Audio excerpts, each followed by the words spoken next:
Olá, concurseiro, concurseira, vamos à nossa aula 3 para o concurso da PMPE 2018.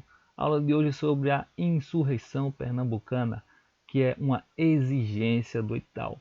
Poderíamos ir diretamente à insurreição, mas é importante compreendermos algumas características que nos ajudarão e facilitarão a compreensão do que foi este evento.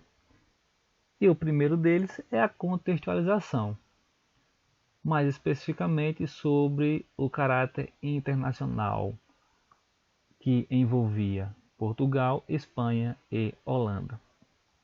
Durante o ano de 1580 a 1640, Portugal e Espanha estiveram politicamente unificados. E esse período é denominado de União Ibérica.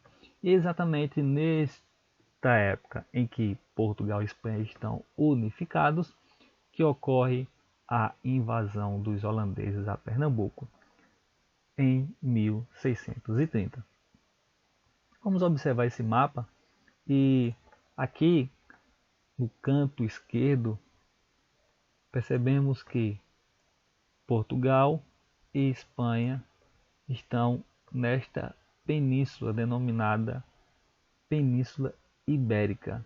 Daí o termo União Ibérica, o período em que Portugal e Espanha estiveram unificados, pois os dois pertencem à Península Ibérica. Aqui ao norte, a Holanda, país em que invade o Nordeste brasileiro.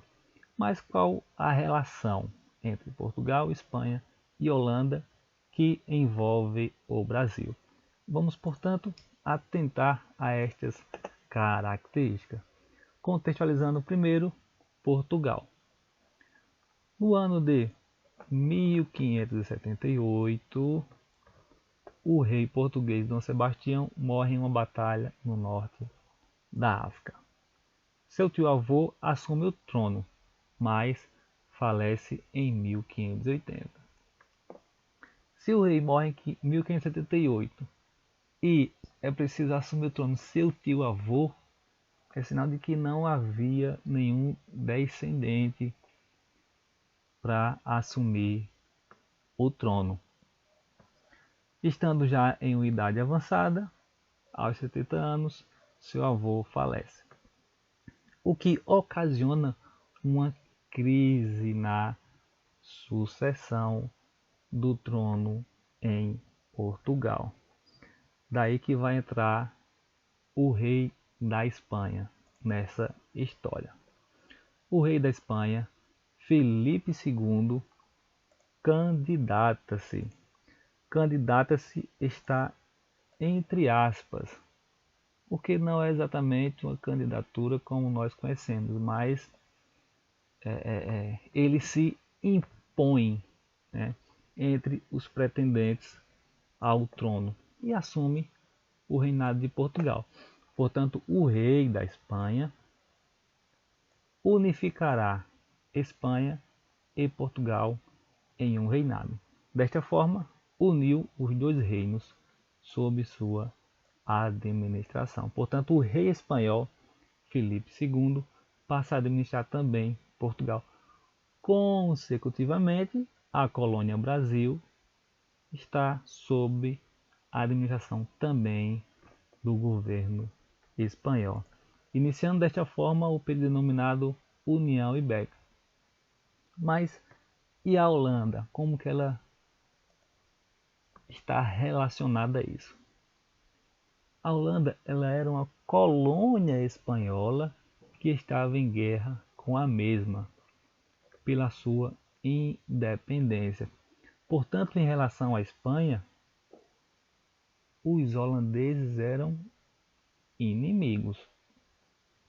Sendo inimigos da Espanha, quando Portugal se une à Espanha, automaticamente os holandeses passam a ser inimigos de Portugal e, consecutivamente, inimigos também do Brasil. Os holandeses eram os principais comerciantes do açúcar português. Daí que entra a necessidade que os holandeses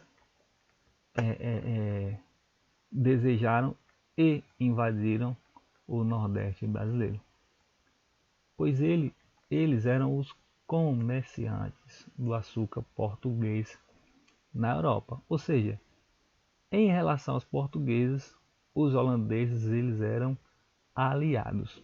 Portanto, os holandeses eram aliados dos portugueses e inimigos dos espanhóis. Quando Portugal passa à administração espanhola, Portugal torna-se inimigo da Holanda e, consecutivamente, inimigo do Brasil. Portanto, passa a ser proibido de comercializar com o Brasil a partir da União Ibérica. Portanto, quando ocorre a União Ibérica, o Brasil ele é proibido de fazer negócio com a Holanda, que era o principal comerciante do açúcar na Europa. Além desse conflito econômico, também envolvia a questão dos protestantes versus os católicos, pois os espanhóis eram católicos e holandeses protestantes. Avançando, vamos à invasão dos holandeses a Pernambuco. Abre aspas. Compunha a armada holandesa nada menos do que 67 unidades, transportando 7.000 homens. A chefia das forças de terra fora confiada ao coronel Diederik van Wijndenburg a 14 de fevereiro de 1630. A armada apontou diante de Olinda, ao passo que o almirante Locke bombardeava o porto do Recife, sem contudo conseguir ingressar no ancorador interno. Lançava seus homens ao norte de Olinda, na praia de Pau Amarelo. Então, em 1630, os holandeses vão chegar a Pernambuco, mais especificamente em Olinda, na praia de Pau Amarelo. Vamos observar o contexto da invasão de Olinda e Recife e, posteriormente, o avanço sobre os demais territórios. Após desembarque em Pau Amarelo, os holandeses marcharam em direção a Olinda. No caminho, em Rio Doce, travaram o primeiro confronto. Em Olinda e Recife, a resistência montada por Matias de Albuquerque foi insuficiente. Desta forma, os holandeses dominam Olinda e Recife. Lembrando que capital de Pernambuco, Olinda. A ajuda de Calabar foi estrategicamente vantajosa para o avanço das tropas holandesas em direção ao interior da capitania. Inicialmente, os holandeses ficaram restritos a Olinda e Recife, sem conseguir avançar para o interior. Porém, quando Calabar ele passa para o lado dos holandeses, por ser conhecedor do território, os holandeses passam estrategicamente a ter vantagem, o que permite com que eles avancem para o interior da capitania. Depois eles avançam para o norte em direção à Paraíba e Rio Grande do Norte e depois ao sul da capitania, que atualmente é o estado de Alagoas. Não conseguiram ir além de Porto Calvo, ou seja, em direção ao sul eles vão ficar até Porto Calvo, até a chegada do conde Maurício de Nassau, que irá avançar até Sergipe. Governo de Maurício de Nassau. Os 7 anos de governo de João Maurício de Nassau constituíram um interregno de relativa paz entre dois períodos de guerra, tornando-se destarte uma espécie de idade de ouro do Brasil holandês. Dentro do governo de Maurício de Nassau, vamos destacar 3 características: a expansão, a economia e as ciências. Sobre a primeira, a expansão. Conquista de Porto Calvo e avanço até Penedo com anexação de Sergipe. Os holandeses não conseguiam ir além de Porto Calvo. Várias batalhas foram travadas lá, até que, sob a administração de Maurício Nassau, eles vencem os luso-portugueses em Portugal, vão avançando até Penedo, depois atravessam o rio e vão ficar em conflito constante em Sergipe. Mas pode-se dizer que os holandeses avançaram até Sergipe, ainda que foi uma região bastante conflituosa durante esse período. Avança para o norte em direção ao Ceará após uma aliança com os índios Tapuia e expande, e o seu domínio chega até o Maranhão em São Luís. Maurício Nassau também tenta fazer uma conquista de Salvador, mas ele não vai obter sucesso nessa empreitada. Portanto, sob o governo de Maurício Nassau, ao norte, os holandeses estarão dominando até São Luís e ao sul estará sob o seu domínio até Sergipe. De Sergipe a São Luís será a maior extensão de domínio dos holandeses na região Nordeste. Outra característica foram as suas medidas na área econômica. Os engenhos que foram confiscados dos portugueses foram vendidos. Foi concedido empréstimos,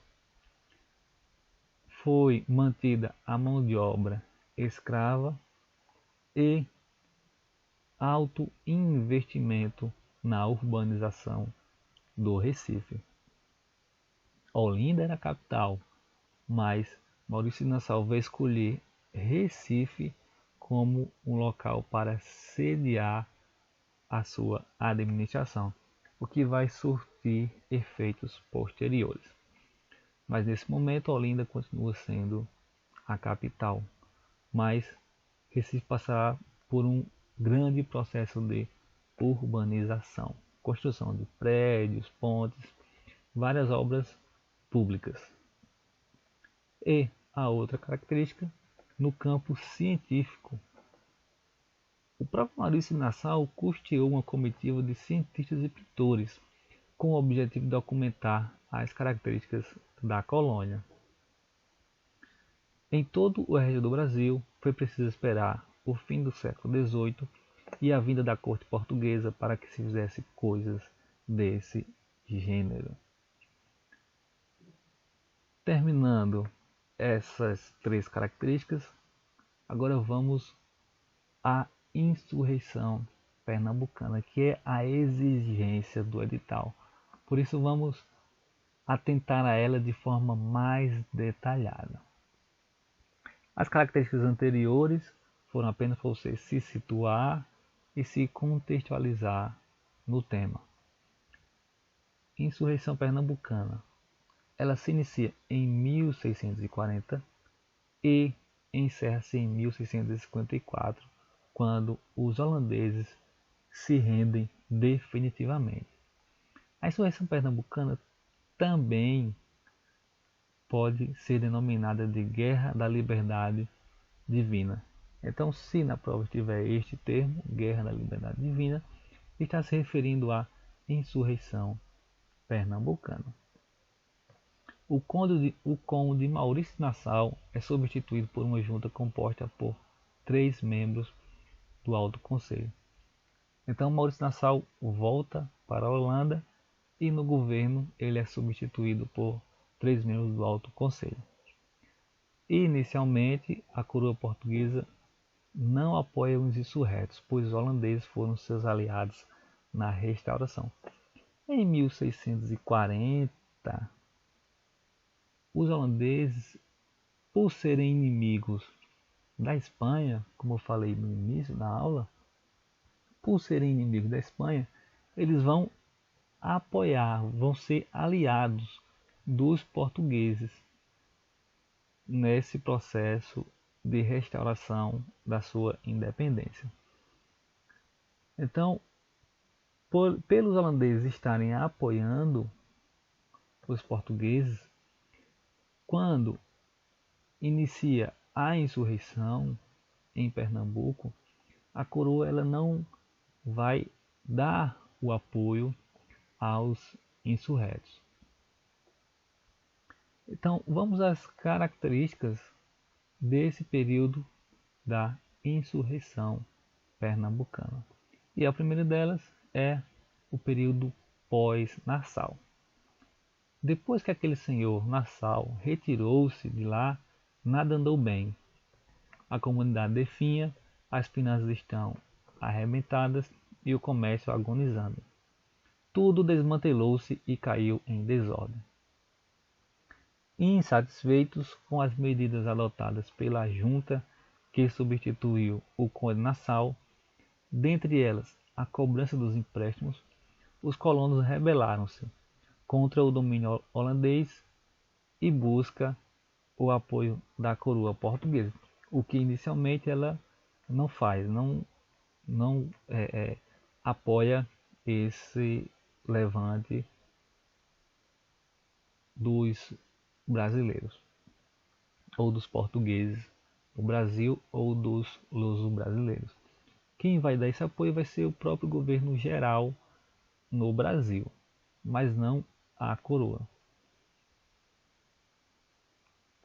Vamos destacar alguns indivíduos que foram de extrema importância para esse movimento.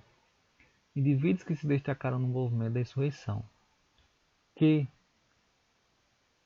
foi denominado posteriormente de heróis da pátria, que são João Fernandes Vieira, Henrique Dias, Antônio Felipe Camarão e André Vidal de Negreiros. João Fernandes Vieira era senhor de engenho e foi o principal líder do movimento de restauração do Nordeste brasileiro. Fez fortuna durante o Brasil holandês e tinha prestígio entre portugueses e holandeses. No tempo da insurreição, era um dos maiores devedores da Companhia das Índias Ocidentais. O próximo é Henrique Dias, líder das tropas denominadas Negros, Crioulos e Mamelucos do Brasil. Henrique Dias era líder dos negros e era ele um negro. Foi ferido 24 vezes em combate, um deles o levou à perda da mão. Porém, não recebendo as recompensas pelos seus feitos, foi até Portugal solicitar as mesmas ao rei. Morreu na pobreza extrema. O próximo, Antônio Felipe Camarão, líder indígena, capitão-mor dos índios, sendo o mesmo um índio potiguar. Ele era líder dos índios que foram aliados dos portugueses, pois os holandeses também tinham índios como seus aliados. Combateu os holandeses em diversas batalhas, tanto na resistência inicial à invasão, em 1630, quanto na insurreição. Faleceu após a primeira batalha dos Guararapes, que veremos mais à frente.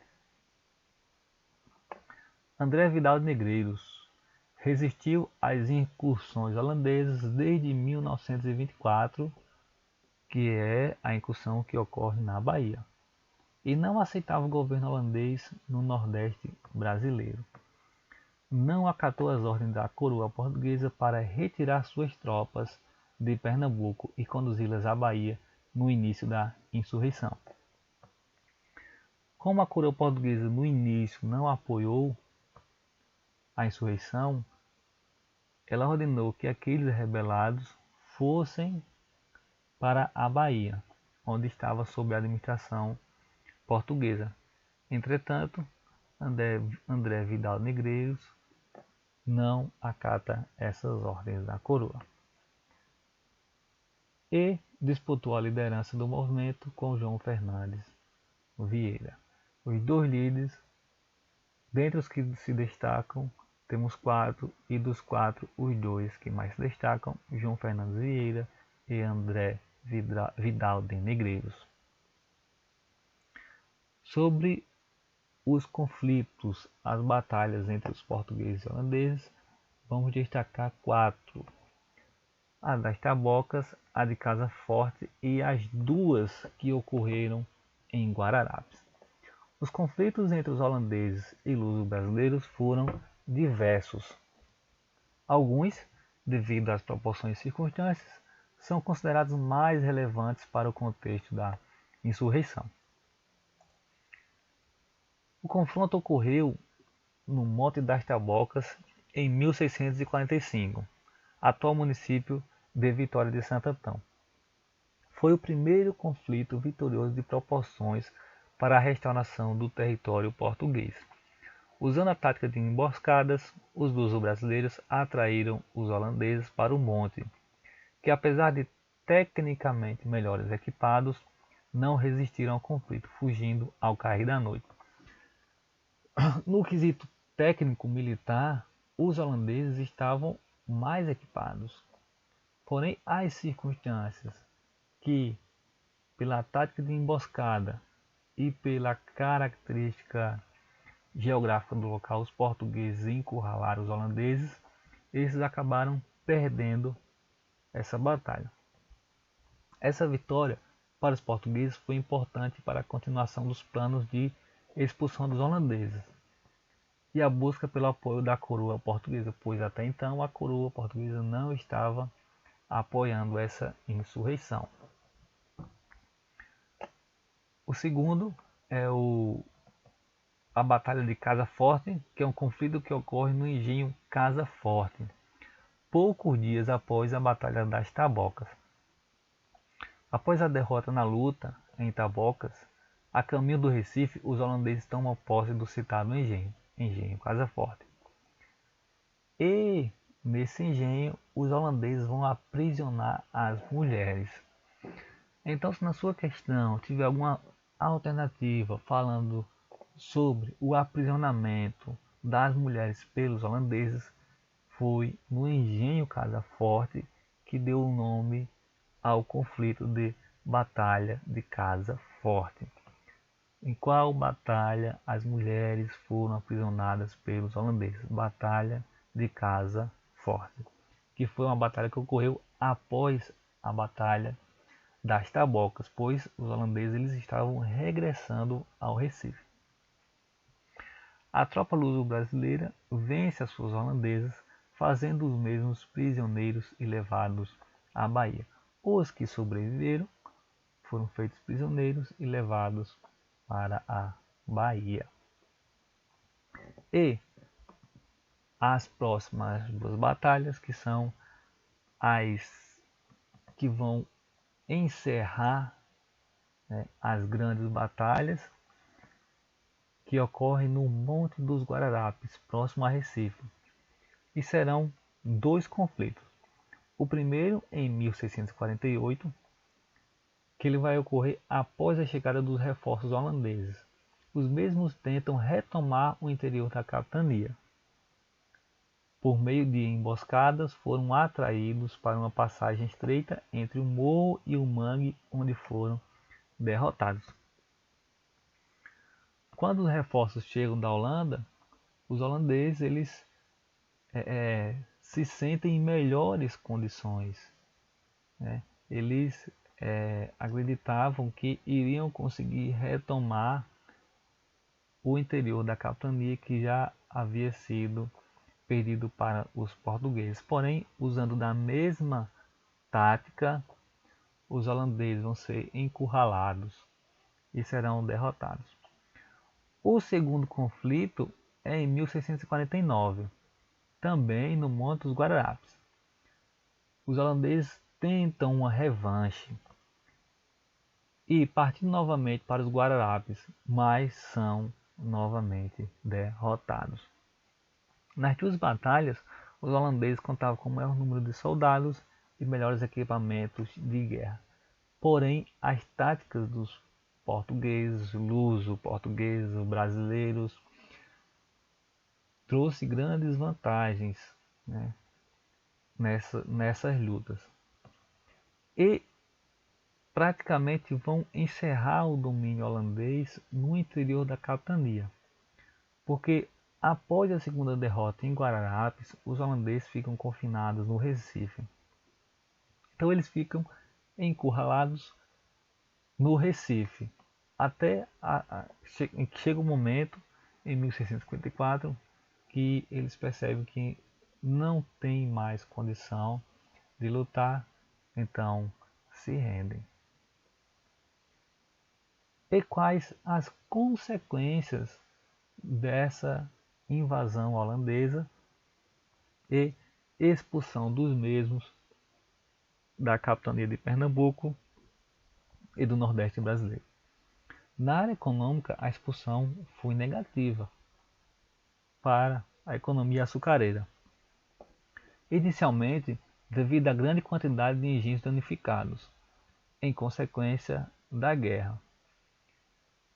Esses engenhos, muitos foram danificados por meio de incêndios, por meio de saques.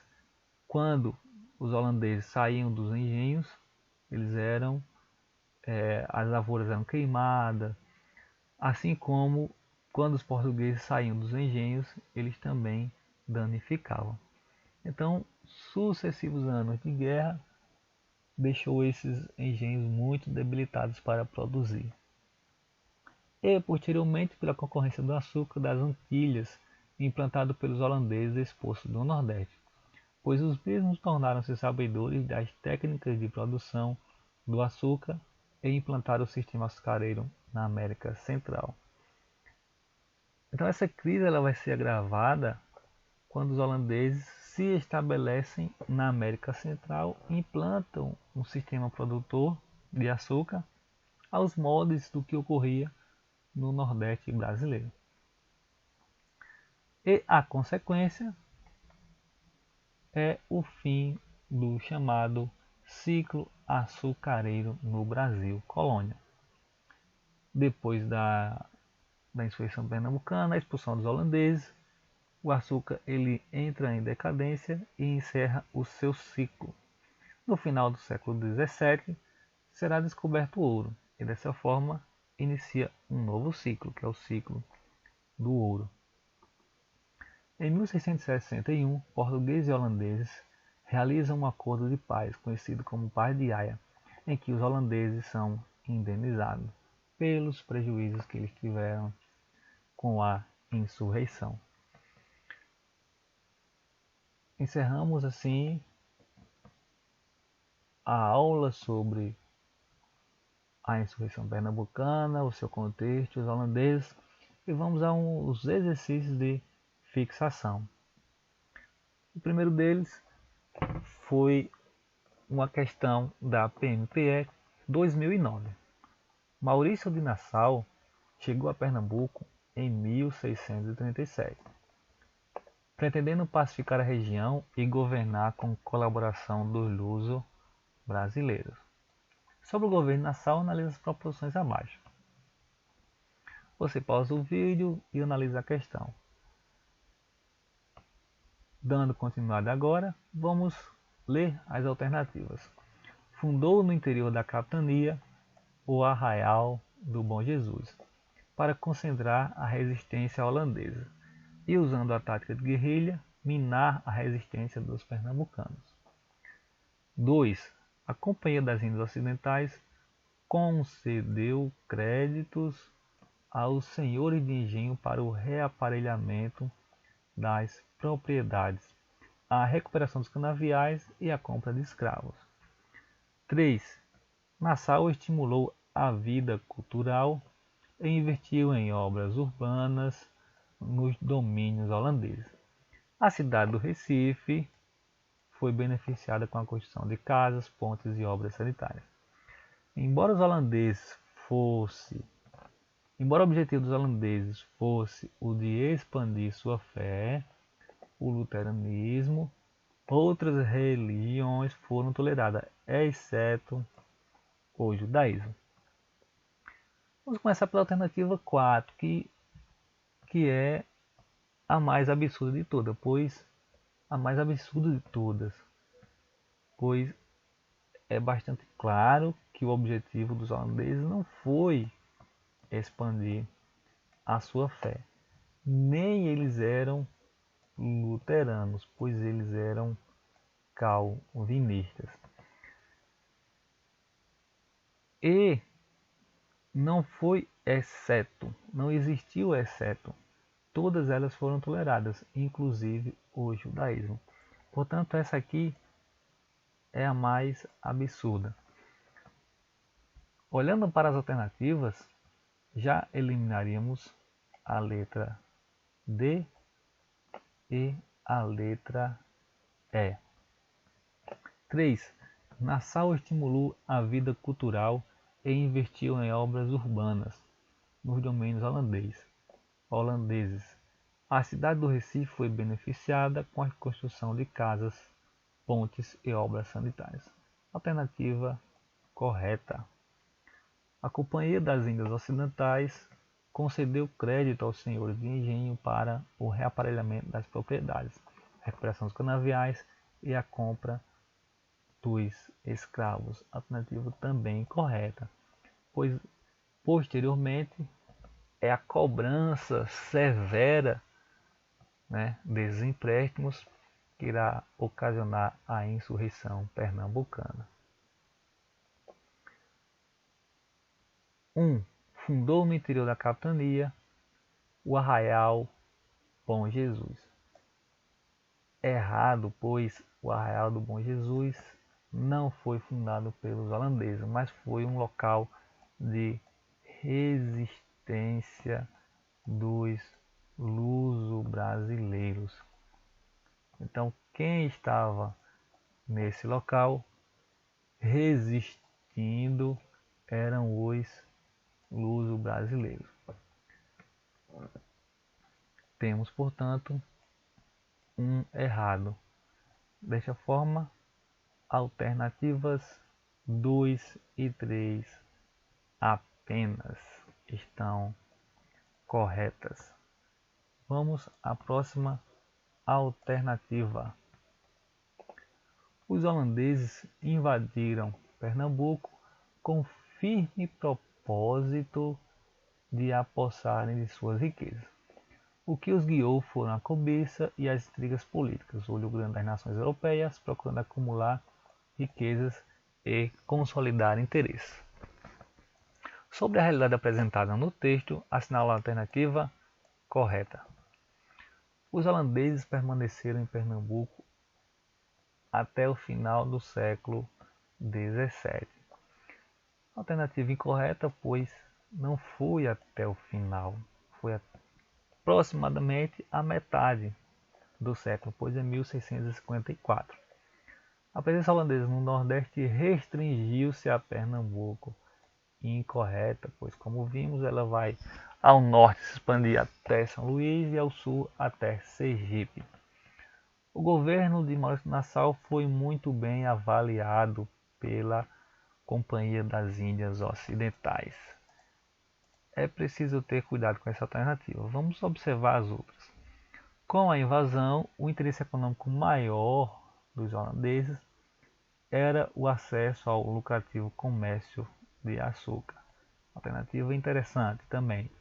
Letra E. A capital do governo holandês em Pernambuco foi a cidade de Olinda.